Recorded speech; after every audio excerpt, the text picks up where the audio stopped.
A reflector of society, a paneler of words,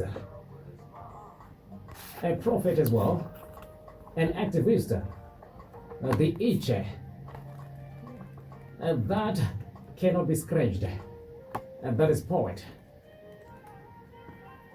His name is Mola Pong, a man that does not need any introduction. Good morning, Mola. How are you doing, bro? Good morning, and thank you for the warm welcoming. I feel like so important all of a sudden. Bro, it's been a long time ever since you and I have sat down. I know. And we met for the first time yesterday. Yes. I heard that you were having this poetic affair at the Guta Institute. I said, let me go and check for myself. And oh my God, the energy that was there. The theme for yesterday was not all tears are unaccounted for. Unaccounted for. Unaccounted for. Yes. Take us into that particular theme, Mola. This particular poetry session that you had with an array of poets, really. The room was nearly filled up. The energy was really up there. Why did you get into this issue of tears and accountability? I think it's two things we don't really talk about. Right.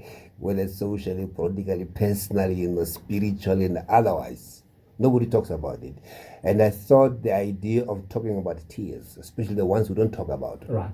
was a theme to really kick off the year, to kick off any particular start of anything. Right. Because until we talked about these tears, until we deal with them, until we wipe them, they'll always be there. Somewhere there you say, I cried, but I don't know why I cried. I know, but I cannot tell why I cried. Because Right. people might think that I'm nuts. That's one. The second thing is basically to let people come together.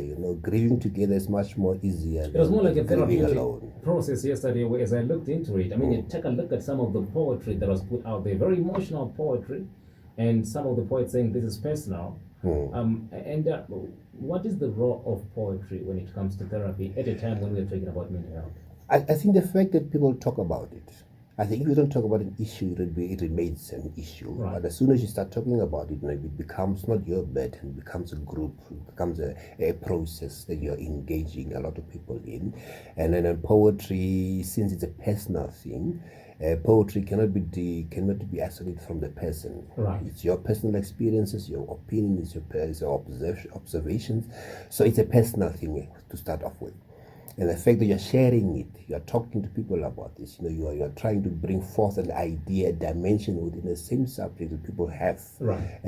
Brings it into a session, a process where people actually start nodding, start saying, okay, I know that feeling, I know that thought, I know that particular emotions because I went through it. Right. And through that, you as the poet, as a writer, as a presenter of the poem, you actually receive that energy back. You say, oh, okay, I'm not alone.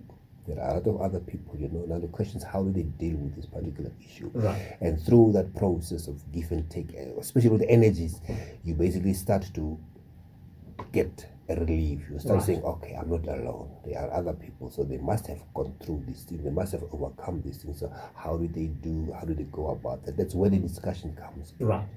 Now, for me, poetry is philosophy.